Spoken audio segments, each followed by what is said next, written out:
Buenos días. Hoy en este ciclo de programas que hemos titulado Tierra Firme, me encuentro yo, el director de Villa Granadillo,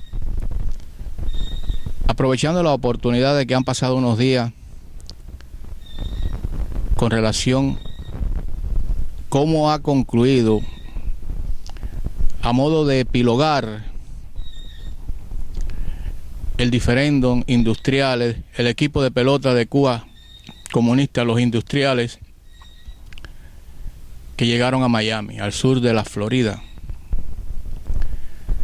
Y yo creo que esto nos debe mover a sacar conclusiones, a contabilizar los resultados finales a partir de ese hecho real que fue la presencia de los industriales en el sur de la Florida. Creo que fue un gran Waterloo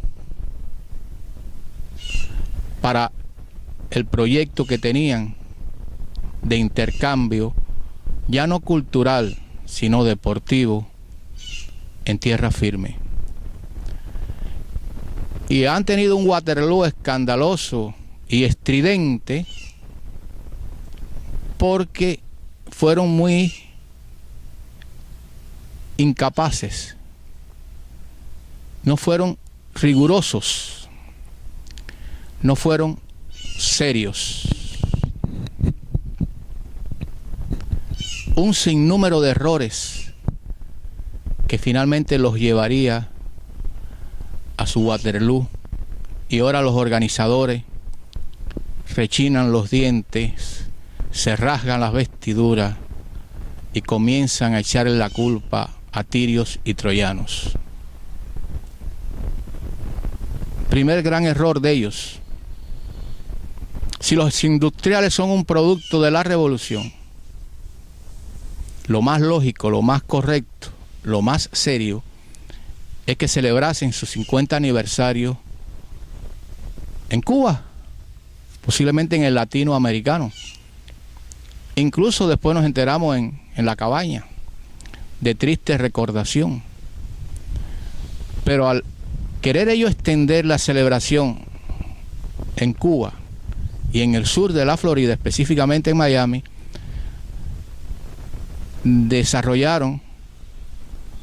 expusieron una carga de audacia, de osadía y de ignorancia. ¿Cómo es posible que vinieran aquí anunciando que los que iban a ser los managers de los industriales de Cuba iban a ser Javier Méndez y Juan Padilla? A contraposición de los managers en los industriales de Miami, el Duque Hernández y Agustín Marchetti. Fue un grave error de ellos, porque cuando las redes sociales, ya que la prensa profesional, el Canal 41 y otros canales de televisión, el Herald, trataron por todos los medios de ocultar la verdad, gracias a las redes sociales y a estos programas, estos blogs. By the way, por cierto, en este momento el que le está debatiendo la alcaldía de Moscú al funcionario oficialista es un bloguero famoso ruso. De ahí la importancia, el mérito y el valor que tiene y la efectividad que tienen los blogs, las redes sociales en estos tiempos modernos. Cuando empezamos aquí a poner fotos de Javier Méndez y de Juan Padilla golpeando a tintoreros en Winnipeg y en Baltimore, cuando empezamos a escribir todo el historial del Cerro Pelado, la encomienda de Fidel Castro a los gusanos de Denle Duro, todo ese historial que tienen los peloteros, los deportistas en 50 años, cuando pusimos de nuevo en evidencia cómo se golpeó al cantautor Pedro Tamayo en Indianápolis, bajo una orden de Juan Torena a los boxeadores y a los peloteros, y subieron la escalinata y les rompieron varias costillas al trovador exiliado Pedro Tamayo, cuando todas esas evidencias fueron expuestas en las redes sociales, llevaron a la conclusión a un Duque Hernández y un Agustín Marchetti que no era negocio seguir en ese jueguito. Independientemente dicen que tienen negocios en Hialeah, muy legítimo, tienen derecho a dedicarse a lo que quieren, pero eso era contraproducente y vinieron reacciones y sugerencias de que cómo vas a hacer eso, cómo te vas a prestar a eso, Duque, cómo te vas a prestar eso, Marchetti. Y después vino lo del yoyitazo, cuando se exhibieron allí en el restaurante Yoyitos de Hialeah, pero cuando la población empezó a decir cosas y a decirle a Yoyito que no iban a comer más arroz con pollo a la chorrera en su establecimiento, el hombre se dio cuenta de que había metido la pata, igual que el Duque y Marchetti, y dijo, no, esta gente no viene más aquí. Vaya, fue un reculón de 360 grados. El error de querer jugar pelota en el estadio de la Florida International University, FIU, un estadio de pelota que está a 3 cuadras del Memorial Cubano de Tamiami Park, donde hay el nombre ahí pegadas al mármol negro de 10.000 nombres de cubanos víctimas del comunismo, 10.000 nombres, en la mejor tradición del monumento que hay a los muertos de Vietnam. Pero ¿cómo es posible que ellos hubieran querido hacer eso? Lo hicieron y les cayó encima un maleficio. A partir de ahí, todo le habría de salir mal. Todo. Finalmente, el FIU, dándose cuenta de la metedura de pata que habían dado y la poca seriedad y la superficialidad de ellos, dijeron que no. Les retiraban el contrato. Les retiraban el contrato. ¿Qué pasó después de eso? Un gran revés. ¿Cómo reaccionaron? Bueno, si no podemos jugar aquí, ni allá, ni acullá, jugaremos en un cañaveral. Esa prepotencia castrista, revolucionaria que lo ha acompañado siempre. Pues bien, pasó un tiempo y finalmente anunciaron con bombo y platillo que iban a celebrar el juego en un estadio de Fort Lauderdale, igual que lo iban a celebrar en Tampa. Cometieron grandes errores, llevando a los peloteros a la Ermita de la Caridad y fotografiándose como si fueran unos turistas en uniforme de pelotero y chancletas, que parecía una irreverencia en la forma que se retrataron, teniendo de espalda a los altares, que los altares de la iglesia, el que le da la espalda es el sacerdote. Pues ellos lo hicieron allí a Pepe y eso quedó muy mal. Al salir de la Ermita de la Caridad, tomando cafecito allí en las escalinatas de la ermita, una ermita que fue hecha por el exilio cubano muchos años atrás y que ellos vinieron a usurparla porque no han dado explicaciones lógicas, sensatas de por qué se presentaron allí. Ya lo había hecho Giovanni. Casi todos vienen aquí a la ermita y después dicen que son agnósticos. Bueno, pues Juan Padilla fue entrevistado y cuando le dijeron que si estaba deseoso de pedir disculpas a Tintorero, dijo que no, que el que tenía que pedir disculpas era Tintorero. El que tenía que pedir disculpas era Tintorero. Y que ellos no habían venido aquí a pedir disculpas. Otra metedura de patas de esta gente. La prensa de Miami se pasó con ficha. En ningún lugar fueron entrevistadas las pertinentes preguntas puntuales. Eran solamente las redes sociales que lo llevaban recio, porque se lo merecían. Entonces, finalmente se dio el juego. Ah, no, algo más. Algunos de ellos fueron a la sede de la Alianza Martiana liderada por Max Lesnick. Estaban sentados en una mesa y de fondo estaba la foto de los 5 espías. Errores tras errores que ellos pensaban que no iba a tener consecuencias. Finalmente se fueron a Tampa.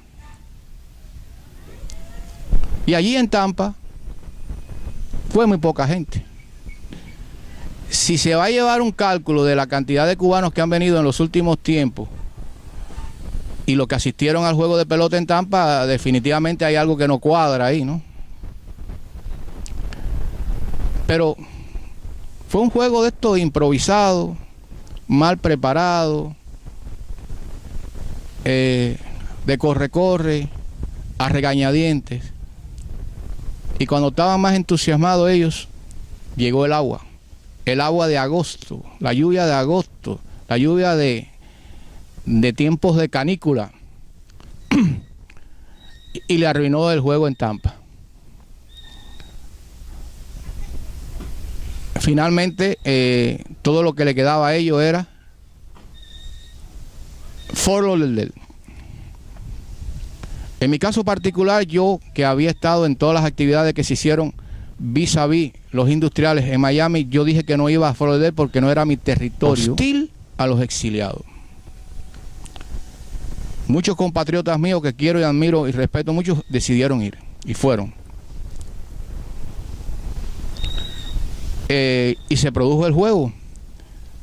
Todos estábamos conscientes que la orden que tenían de La Habana era que si Tintorero se tiraba al terreno, que no hicieran nada, que se quedaran tranquilitos, a diferencia de lo que hicieron en Winnipeg y en Baltimore.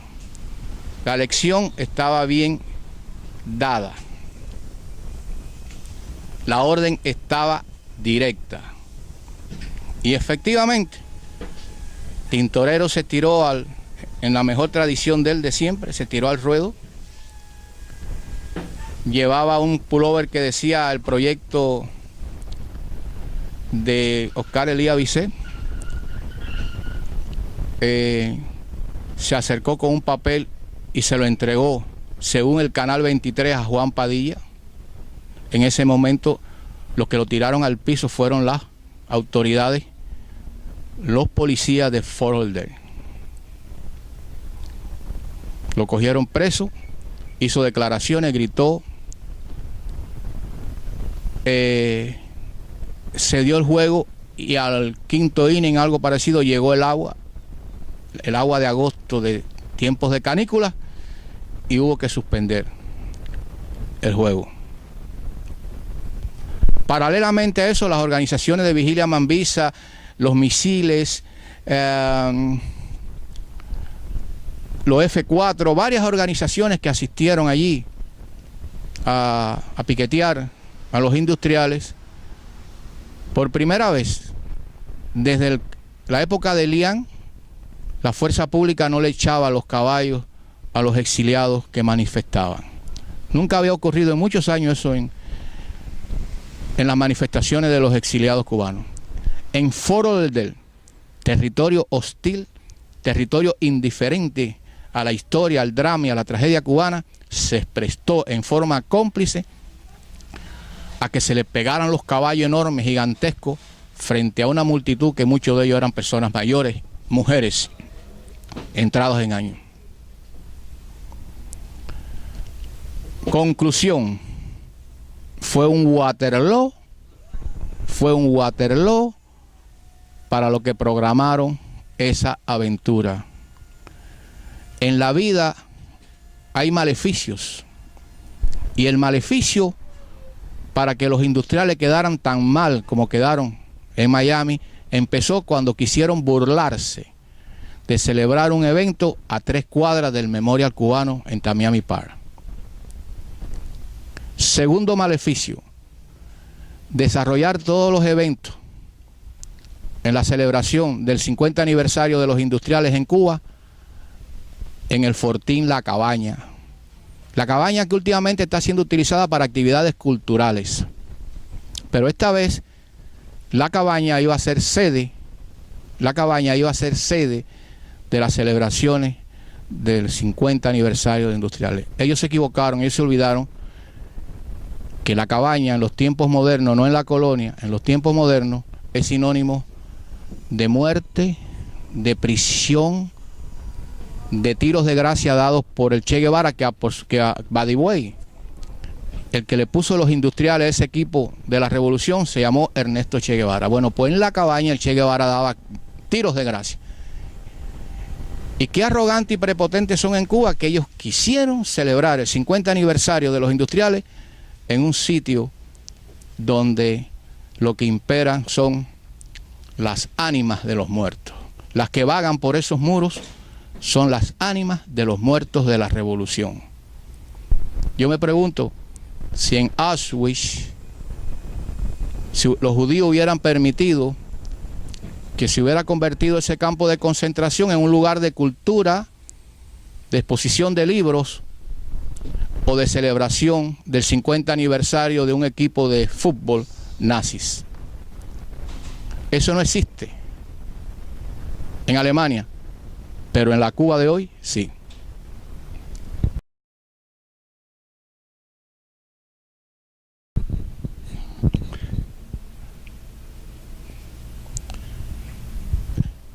Terminaba Fort Lauderdale con una aventura, un fiasco, un Waterloo, algo quedado inconcluso.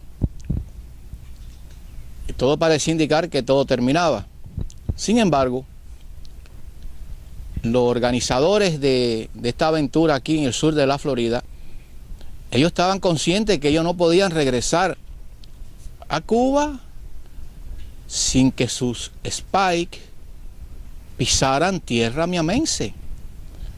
¿Se imaginan ustedes a punto cero decirle que no habían pisado sus Spikes tierra firme? Eso no existía. Y se venían barajando hacía días la posibilidad de realizar un juego de exhibición secreto en Miami. El que nos alertó de ese propósito fue el blog Por Cuba y para Cuba, cuyo director es Juan Cuellar. Y nos dimos a la tarea de averiguar si era cierto.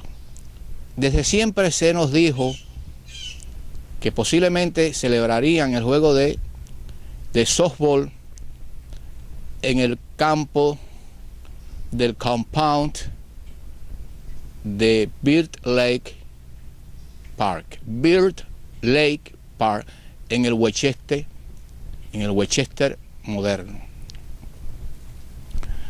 Villa Granadillo fue varias veces allí, filmó, estuvo observando el terreno, adelantó, igual que Por Cuba y para Cuba, de que posiblemente ahí se celebrase un juego de los industriales.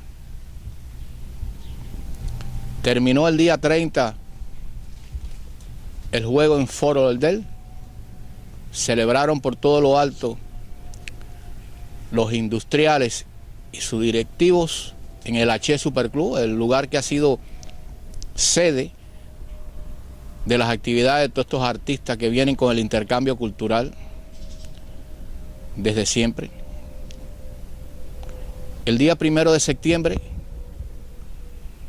temprano en la mañana, decidí ir al Bird Lake con la esperanza de que fuera realidad lo que se venía barajando, pero yo no estaba muy seguro. Cogí mi equipo y me fui para el Bird Lake. ¿Cuál no sería mi sorpresa y mi satisfacción, mi emoción, cuando divisé a lo lejos en un campo de pelota de softball que no era el que pensábamos, sino otro más profundo, un montón de figuras con un color azul en sus franelas, moviéndose, y una buena cantidad de personas observando el juego? Eran los industriales. Una parte que había quedado en la retaguardia en Miami porque la mayoría de ellos se había ya dirigido hacia Cuba. Incluso Javier Méndez había hecho declaraciones en la mejor tradición de ellos. Preparé mi cámara, me presigné y tomé la decisión de hacer periodismo.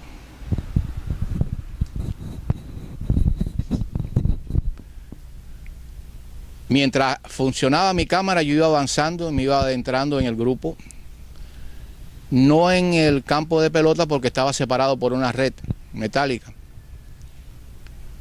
Pero sí fui avanzando por donde estaban todas las personas que observaban el evento. Hombres muy grandes, todos parecían deportistas o segurosos. Depende del prisma que se mire. Mujeres bellas, niños, todo un corte seccional de los cubanos que no llevan mucho tiempo aquí.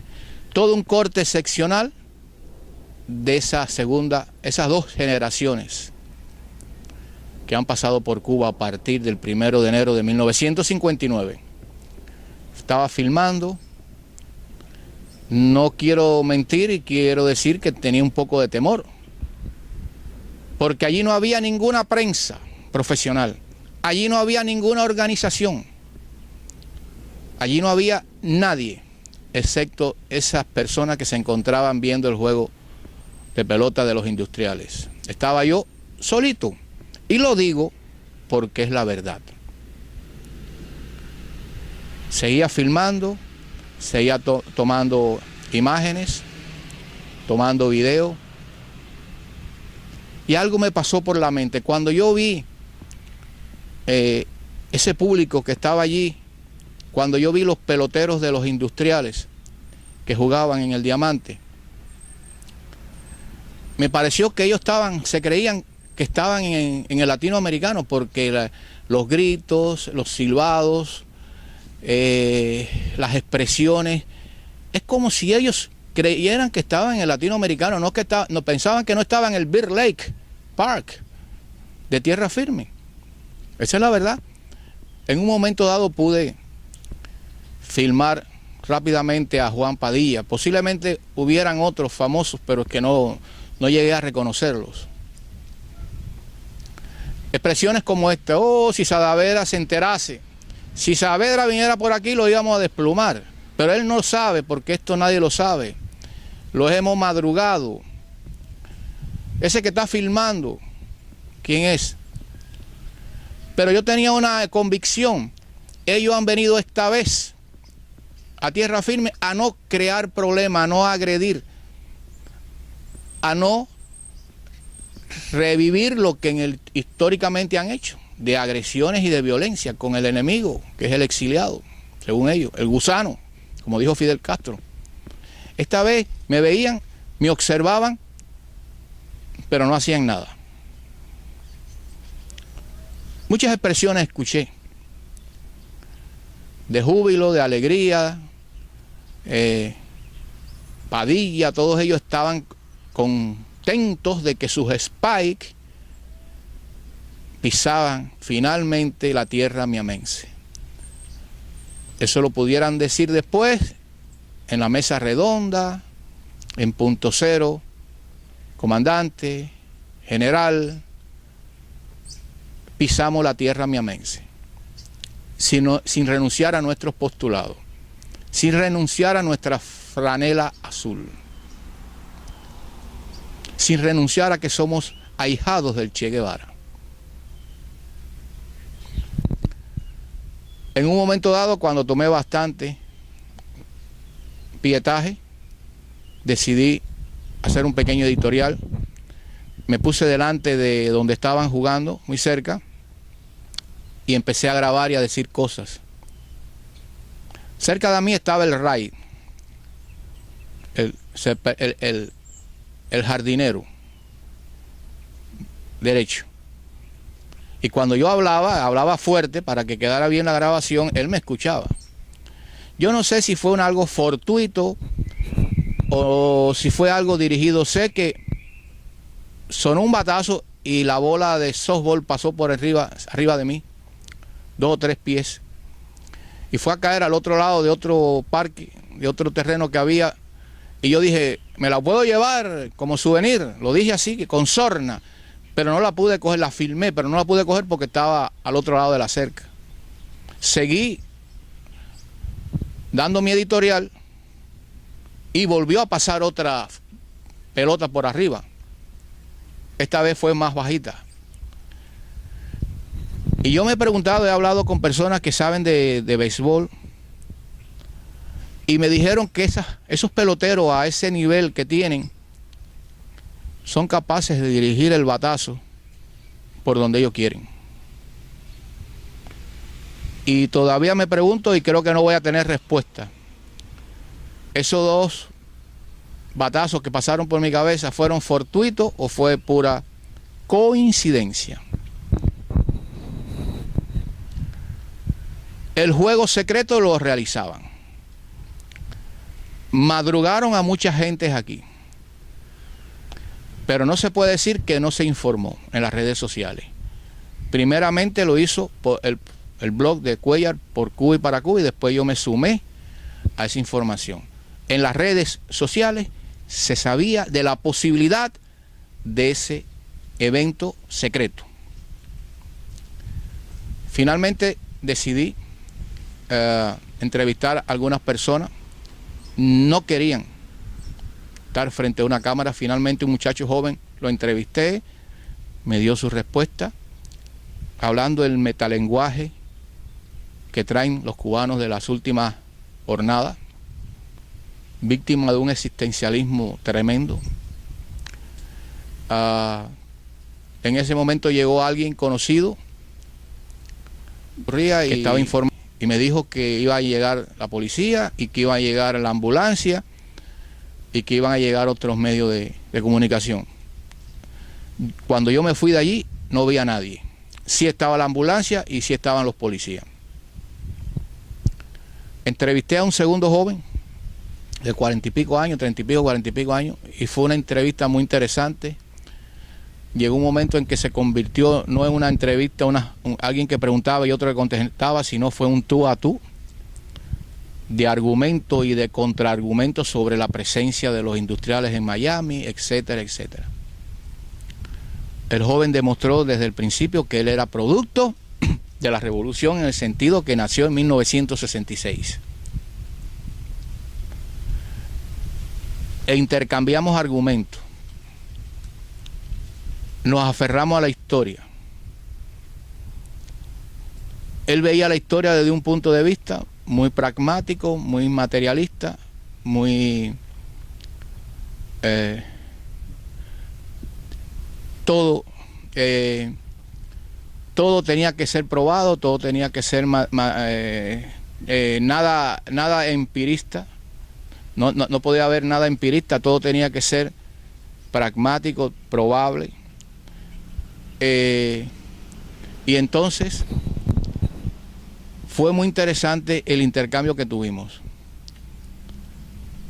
En los argumentos que yo ponía, que yo le planteaba, que le ponía valores, que algunas veces no son físicos, sino son morales, son valores que no tienen forma, pero son reales. Cuando le hablé del pasado, rápidamente dio a entender que no. Y ahí me di cuenta del gran daño que le ha hecho esa revolución al pueblo cubano, cuando lo formó en que todo existía desde 1959 para adelante, que para atrás no había nada importante, la república mediatizada no importaba. Se cercenó en ese cubano, en esos cubanos, en esas generaciones de cubanos, la capacidad de recibir de sus ancestros, de sus antepasados, todos unos valores, todo un caudal de cosas muy importantes. En las sociedades sabias se aferran al legado de sus antecesores porque es muy importante. En el caso cubano, bajo el comunismo, y de otros pueblos que han salido del comunismo, lo he comprobado, lo he experimentado, están totalmente desvinculados de un pasado. Ni lo respetan, ni lo valoran, ni lo conocen. Es como un lastre para ellos. Ese muchacho me lo dio a entender. Cuando tú le decías una cosa, él te la argumentaba. Cuando tú le decías, bueno, y los Marianados, Cienfuegos, Almendar y La Habana, que fue un un fenómeno increíble desde el punto de vista del béisbol en Cuba.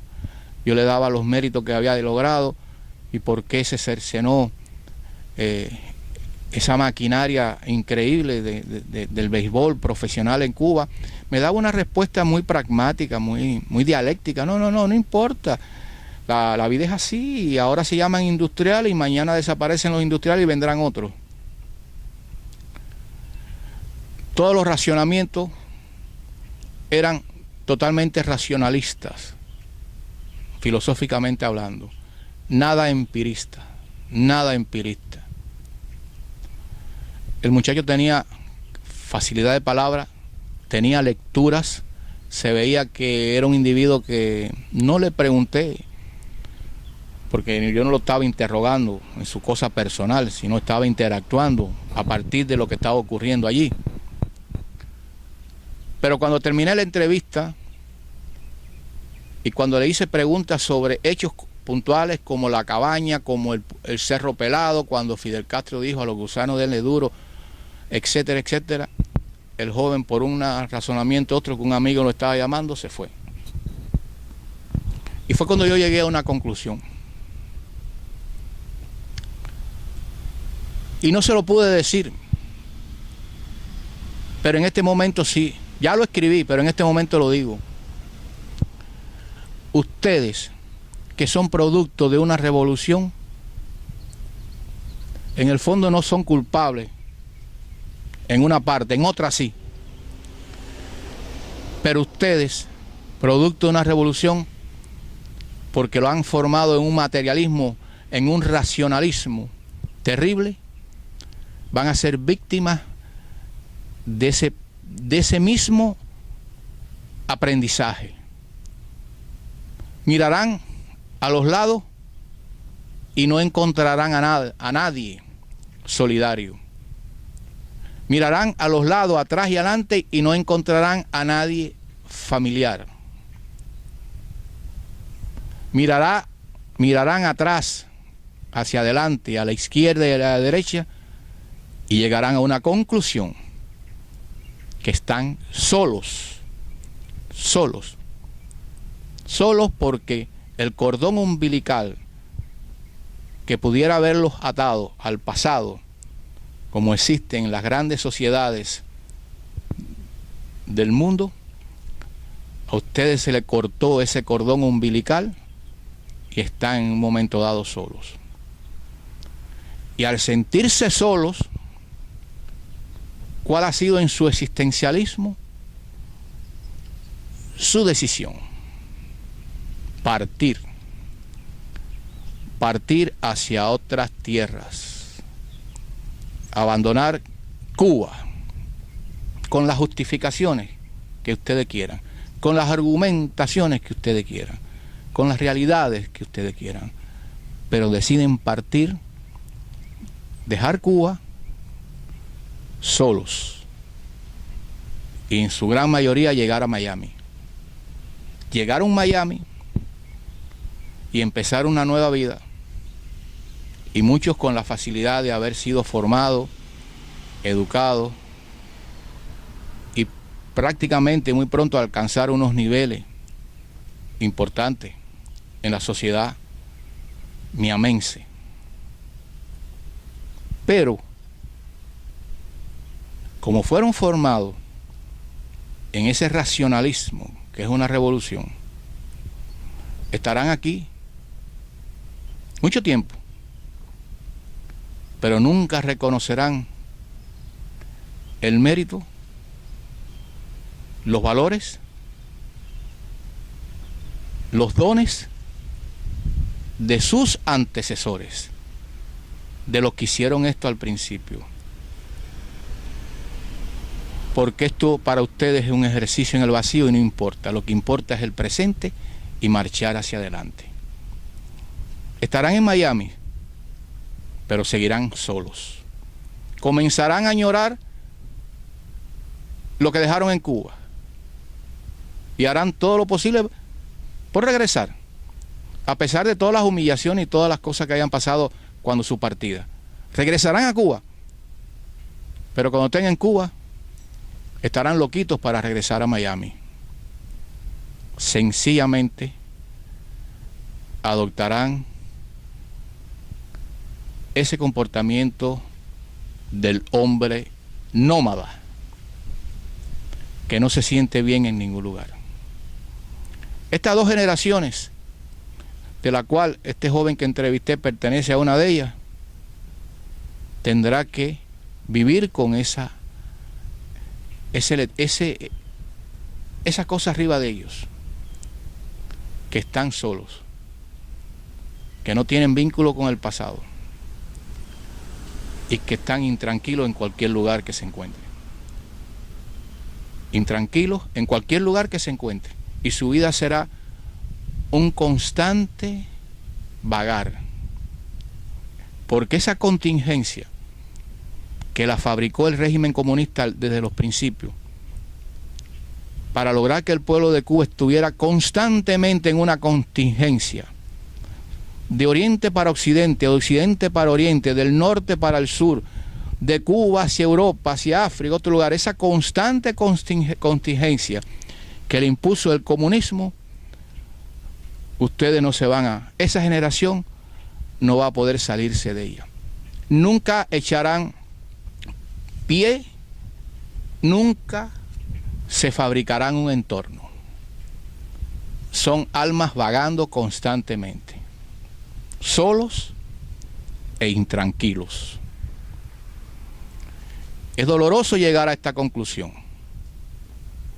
Es la mía. De esta forma termina un capítulo más de Tierra Firme.